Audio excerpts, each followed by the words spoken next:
everyone, Steve from Backcountry Gallery here. I'm coming to you from Serengeti National Park in Tanzania.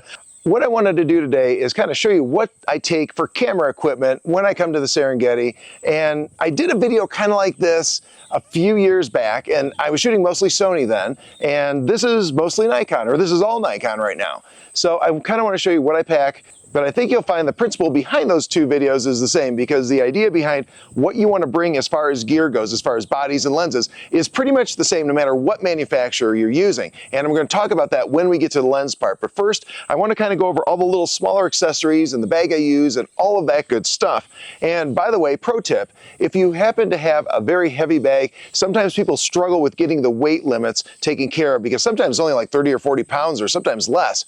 If you run into that situation, talk to your safari provider about a freight seat on the plane, because that's what we have to do to get our stuff here. Our total weight is about 60 pounds between gear, laptops, and our clothing. So, and I'll talk about some of that a little bit later in the video. But first, let's talk about camera gear, and I'm going to show you what's in my bag, and we'll start with the bag itself. This is a Gura Gear 30L Plus, and if you've been following me for more than like 5 minutes, you know that I am a big fan of Gura Gear bags. I've talked about them in my videos in the past, and I find they work very well. This one is the newest one they have. It's a 30L, it's a plus, and that plus means you can put a laptop in there. So what I like about this bag is I like this butterfly design. It makes it very easy just to get to one side or the other without having to unzip the entire thing. I've had problems with bags in the past that had the full zipper here. You open it up and everything spills out all over the place. I don't like that. So I like these Gura Gear bags because I can get it exactly what I need very, very easily.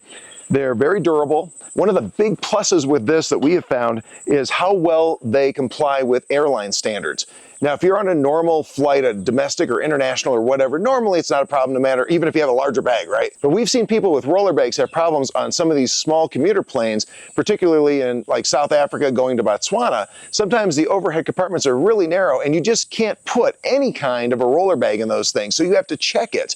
And people don't like to do that. I mean, it's a gate check and it's pretty safe usually, but still, it's not ideal. These slip right into those overheads. So I really, really like this for Africa travel. It works really well. We just did a workshop. Pretty much almost everybody had one of these Gura Gear bags, and it worked out well for all of us. Let's move on to what I put into this bag. So I'm just going to start grabbing stuff off the table here and kind of random order and talking about it. And I'm going to start with this mess right here. These are Nikon lens wipes. You can get the Zeiss lens wipes. I basically take enough of these so that I can wipe down each lens for each day that I'm on a safari. This time we didn't run into a lot of dust, so I have a lot of extras. We're doing this towards the end of the safari, so I have a lot of extras, but I do recommend taking about one per day per lens as a general rule, because a lot of places in Africa are very dusty. And for this, I just kind of stick these in this little side pouch. I didn't take the rain cover for this since I knew I was going to be either in vehicles or in the cabins or whatever. So I took the rain pouch out that the Gura Gear bag comes with, and I put the cleaning materials right down there. Okay, so I was putting the video together and I realized I left something out when I got to the lens cleaning part of it, and that is this little lens pen brush tool that I take along, and it's retractable. I can kind of press this little lever up and I get this little handy brush right here. Very fun. And makes it really easy to get some of the heavier stuff off your lens. It also has the traditional little lens pen cleaner right there. You can see that. I don't use that a lot. It's good for smudges sometimes. Most of the time I just use the wet wipes, as you saw there in the video a moment ago. But in case you're wondering, my normal lens cleaning method, just, so everything's in a row because the video is kind of all over the place. But my normal lens cleaning method is a rocket blower. I'm going to blow off as much as I can, and you'll see the rocket blower I use in just a moment. Then I take the brush, if there's anything left over, and very, very gently, so I don't make any scratches or anything, I just use the brush to get off any of the heavy stuff, and then I finalize it with that little Zeiss wipe or Nikon wipe, whichever ones I happen to have with me, and I kind of wrap it up with that. So that's my 3-step process when I'm cleaning those lenses. Let's get back to the video. Speaking of cleaning materials, I also take some sensor swabs and sensor cleaning. Now, this may or may not be ideal for you. Some people don't like to wet clean their own sensors, and I get that. And truthfully, Nikon tells you not to on their cameras. They want you to send it in, but in a pinch, I would do it. And again, do that at your own risk. Most of the time, though, I can just use a rocket blower, and I have one of those here in the bag. I forgot to take it out, but I have one of these rocket blowers. always take one of these along, and if you get some dust on your sensor, try to blow it off with one of these. And if you get the actual rocket blower, these things are very strong and you can get a lot of air out of them, knocks the dust right off. And I just kind of keep that right here in the side pouch of the bag. And then if it gets really extreme, and it has not on this trip, I have my sensor stuff. And by the way, I know this is only a small amount of fluid, but I don't take any chances. This stuff's expensive, so I put this in my checked bag because I don't want the TSA to grab this and say, oh no, that's a bomb, and they have to throw it out or something, because this stuff is, this is the red stuff, the smear away stuff, and it is kind of pricey. So this goes in one of the pouches here. I just drop it in with the sensor cleaning fluid, so that is with me when I'm out on safari. Next, again, just picking this stuff up in random order, I have an extra pair of body and lens caps, because sometimes you lose these. You do not want to be without a body or rear lens cap, you know, if you happen to lose one on safari, and it's very easy to lose stuff out here. So I keep one of these in one of the pouches here. Next, we have extra memory cards, and I have one extra memory card here. Normally I have a couple of these, but they're in the cabin there, but normally I have 2 or 3 of these in the bag, so you have some extra memory cards. What I do is at night I come back to the cabin and I hook up my laptop, I pop my memory card in, and I copy that information to the laptop and to 2 of these Samsung T7 4 terabyte little hard drives here. So that way I have 3 backups of everything. And then I keep one of these in my pocket. Another one of these is usually in the camera bag. And then of course I have my laptop back here at camp. So I have 3 different backups, and they're kind of in 3 different locations. So that works out well. And when you're traveling, once you're done with your safari, make sure you always have one of these little drives in your pocket at all times, because if something were to happen to your luggage, something gets stolen, you know, the main thing on a safari is you don't want to lose your images. That's what you paid all the money to get. Everything else you can insure, right? But make sure you have your little drives with you. And I don't put those, like I say, one of these is in the bag, one of these is in my pocket. I'm just gonna set them back down here. Okay, so to kind of bring this back around to the point I was trying to make, is that basically what I do with my memory cards is I offload them onto the computer, and once I have 3 copies, one on the computer and then those 2 backups, once I have my copies, then I pop that card back in the camera, I format the card, and then I use it again for the next outing. So that's how I do it, so I don't have to take a ton of memory cards with me. And you know, memory cards are expensive, so it's nice to keep it to a minimum, but definitely take backup memory cards. You don't want to be in a situation where you have a card go bad and you're out of luck. Now, as far as what size cards, that varies by person. We all shoot differently. I can tell you that I could get by with 128s because I never overflow from a 128 onto my overflow card in the cameras. I don't shoot as heavily, though, as a lot of people who come to the Serengeti, especially if you're new here. If this is your first time, I would say use a little bit larger memory cards. But if you're more experienced, you already know that you probably don't need that much memory card. It just depends how heavily you shoot. But for me, I'm currently using a 256. I think the other one's around a 315 or a 325. It's an odd size. But either way, that's what I'm using here, and I have not gotten anywhere near overflowing. I could probably shoot for 2 or 3 days on those cards. But again, I'm very selective about what I shoot, and I've done this a lot of times. I've been to Africa a bunch of times, so again, your mileage may vary. Just make sure you have enough memory cards with you so you don't run out when you're out there in the truck. Next, moving on here, something that happens to a lot of people on safari is maybe get a little upset stomach, so I keep some Imodium in the bag just in case something happens out there. Believe me, it's better to have it and not need it than need it and not have it. So I keep that in the bag. It's one of these little pouches here, lots and lots of room in here. Next, some insect wipes. I have both Bens and Off. I don't know if one is better than the other. Both seem to work pretty well. There's not a lot of mosquitoes here, at least not this time of year. We haven't really seen any of them, but still, we're going to keep this stuff with us. So if you get into a buggy area, you can wipe that on yourself. And again, I keep that right in my camera bag in one of these little pouches. Next, I have my backup batteries. Make sure you have enough. We get to charge about once a day. So I know how many batteries I go through in a day. Honestly, I have a Z8 and Z9. I'll talk about those in a minute and why I'm using them. But usually I don't go through either battery in either camera, but I shoot a lot less than a lot of other people. I think some of our workshop participants were going through 2 to 3 batteries in their Z8, maybe getting into the second battery on their Z9. But again, you know your shooting style and that, so make sure you bring enough batteries. But again, weight is critical, so you got to make those compromises and be careful with how much you pack. And big surprise, once again, these just go into one of the little pouches over here. I keep them all together. I also have some other cleaning materials here. I have some Microfiber cloths for an additional option for lens cleaning or for gear cleaning. moving on here. So again, those go into one of the little pouches here. I also keep this little old soft washcloth rag here. This is twofold though, because the 600 doesn't fit real well in this with the leather kind of lens cover that it comes with. So what I do is I put this on the front when I'm packing it in there so that the front element isn't rubbing up against the inside of the bag, which probably wouldn't matter anyway because the inside of the bag is very soft. But it also is handy if things get a little wet and you need to wipe something down. To be surprised how often a little washcloth can come in handy. Next, I keep a little cheap pocket knife. This is like just a few bucks, just because sometimes you need a pocket knife with you. And I go with the really cheap ones though, because sometimes I forget to take it out of the bag. So normally you put this in your checked luggage and then you put it in the camera bag when you get here. Sometimes when I'm on my way out, I forget to do that because I'm tired and it's been, 10 days on safari or whatever. And then if they catch me at the airport, I can just throw it out and I'm not out anything. So don't use, expensive knives, but it's nice to have one. And you can just tuck that into your bag someplace here. Sometimes you get hungry out there. They usually have snacks, but I like to take my own, so I keep a couple of little granola bars in here, and I just kind of shove those in there and zip that up. I also have a little Apple AirTag in here, and I kind of hide that in this bag so that it is in a very nondescript location. So if someone were to walk off with the bag, maybe I have a little bit of a chance of figuring out where it is. So I like to have one of those in here. For now, I'm zipping it in here, but for anyone out there thinking of stealing my bag, that's not where I keep it. Next, I like to take a pair of binoculars.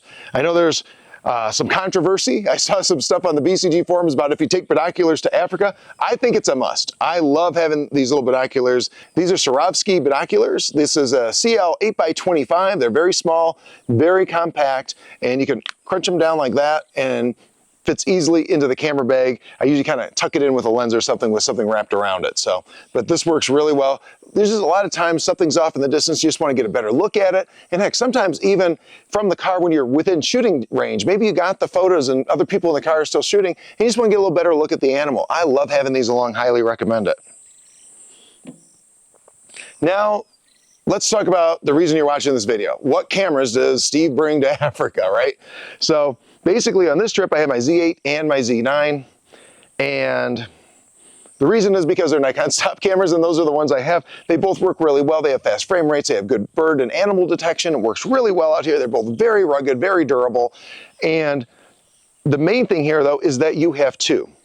The truth is, I think a good argument could be made for taking two Z8s instead of a Z8 and a Z9. I don't happen to have enough Z8s to do that right now because my wife's using one of them, and as a matter of fact, that's what we're filming with. And then I have my two cameras here, so rather than buying another Z8, I use the Z9. Twist my arm, terrible, right?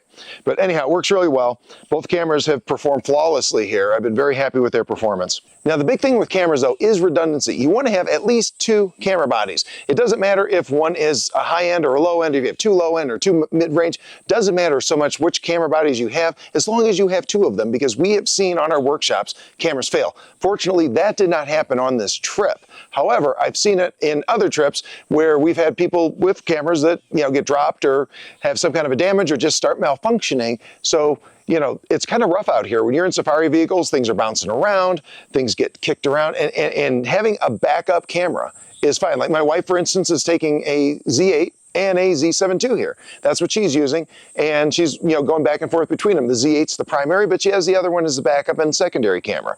So I think that's the biggest thing, is that you need some high-end pro camera to successfully come to Africa and have a great time. It's just that you better have two of whatever you're using, and they don't have to be identical, obviously, either.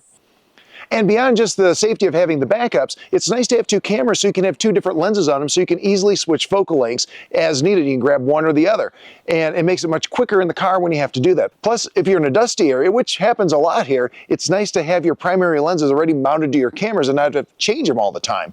And for me, that's the 180 to 400 and the 600. I can do almost 99% of the stuff with just those two, and I have them mounted on the camera, so I'm never changing lenses. I'm never risking dust on the sensor. Next, let's talk lenses. And the big thing with lenses is focal length versatility. You want to be in a situation where you can cover a wide range of focal lengths and not need a Sherpa to carry around your extra lenses. So no matter what you pick, there's usually some sort of a compromise. And I'm going to talk about what I take and other alternatives that work well that don't cost quite so much.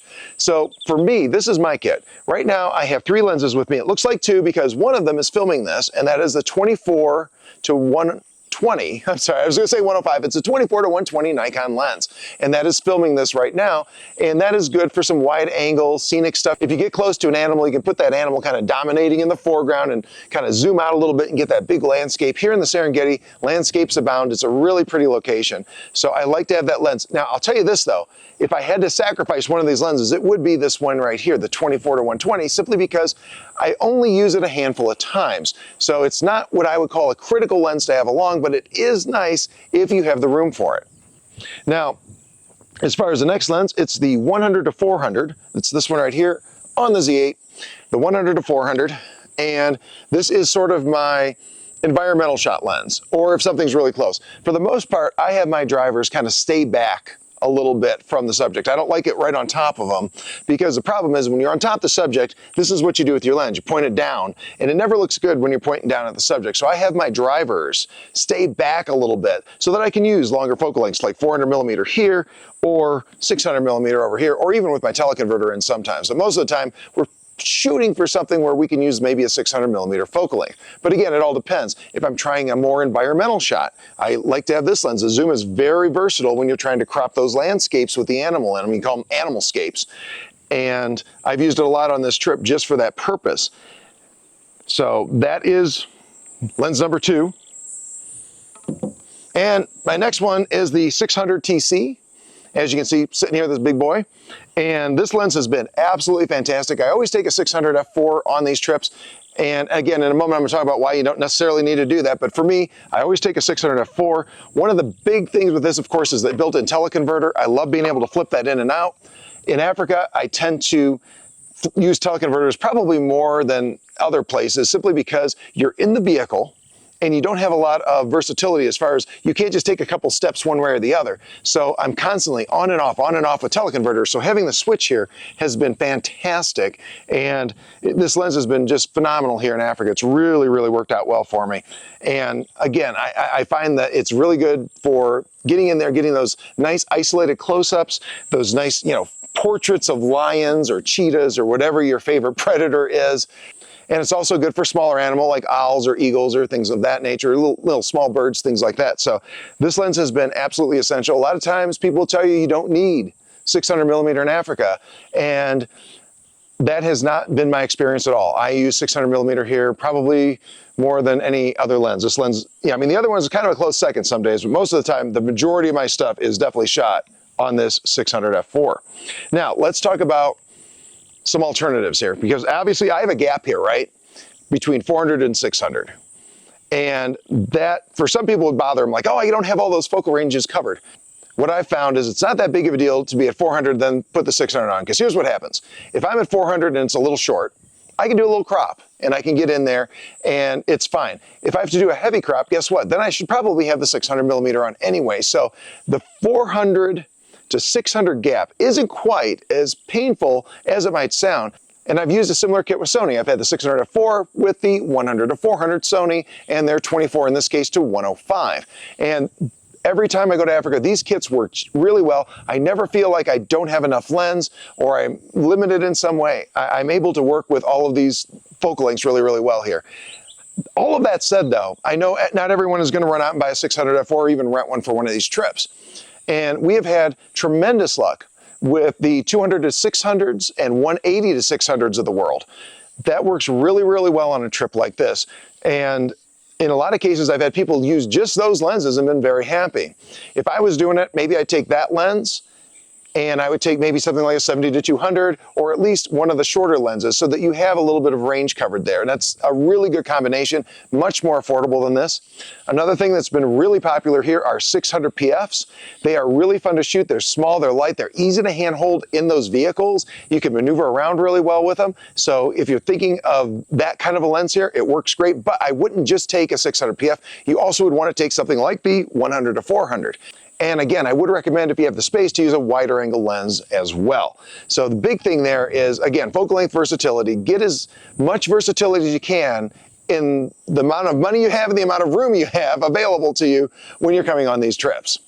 So now let me show you how all of this gear kind of fits into the bag and where I have it. So let's take a look at that. And as you can see, the 600 f4 is probably the one you were wondering about, but it does fit in here. I can zip the side of the bag up, no problem. Again, I find that it's a little bit too tight if I use the factory lens cover for it, but I just put a little washcloth in front of it. I've never scratched a lens doing this. I've done it like this for years. Just be very careful. There's nothing, abrasive in there and you're fine. As far as the rest of it, you can see on the other side, I have the 100 to 400 mounted to the Z8, and that is the only way I can get it all to fit. Then I have the 24 to 120 in there, and the Z9 is in there as well. And all of this fits in there really well. I'm not sure how much it weighs out here in Africa as I'm talking to you, but I will put that information below in the video so you can see what the total weight of this bag is. Oh, and as a side note, I know a lot of times people wonder with these 30L plus bags, if you can still fit like a large laptop into the bag with something like a 600 f4 and the hood in there. And the answer is you can. I've tried it and it does work. It's a little bit tight, but I have a 16-inch MacBook Pro and I can slide it right in there, zip it up, and everything still fits. So if you're thinking about this bag, there's another plus for you there. Although, just because I can fit that laptop in there doesn't mean I carry it in there, especially not on this trip. I find that I have too many little accessories and chargers and things like that, so I use another bag for the laptop. Now, another thing people ask is, beyond the camera bag, what else do I take, right? So for computers, I take my 16-inch MacBook Pro. I have all the cables and accessories. I have a card reader, some extra cables in there. I have those 2 drives I showed you, as well as chargers for watches and phones and stuff of that nature. I'll put up a slide here that shows you everything that's in that bag. And the bag itself is, again, from Gura Gear. It's a Chobi 16. I love it. It works really, really well for this stuff. And everything fits in there real well. And I'm able to actually put a little bit extra in there sometimes too. So very, very helpful bag. Now, as far as clothing, I've had people ask about that. What do you wear to Africa? Well, basically, I keep it very simple. I have about 3 pairs of pants, 2 pairs of shorts, 5 or 6 shirts, about a week's worth of underwear. Something that people don't realize is that some of these camps, although they do laundry, they do hand washing, so they don't want to do your dirty underwear. So you have to kind of do those yourself. So I always take a little bit extra underwear, and I take maybe 4 or 5 pairs of socks. Make sure you may have some sort of a sweatshirt or jacket with you. Sometimes Africa is cooler than you think it is, and maybe a raincoat. And I don't know, that's about it. Sometimes people like those little bandanas you can put up over your nose so that if it's dusty. But beyond that, it's very simple what I take for clothing to Africa, because you don't want to bring your whole wardrobe. Just keep it very simple, and keep in mind, again, most camps will do laundry for you. So there you have it. I hope this has been helpful. The light's starting to get good again. We're getting a little bit overcast here, so I'm going to go out, do some shooting. Thanks for watching. Have a great day.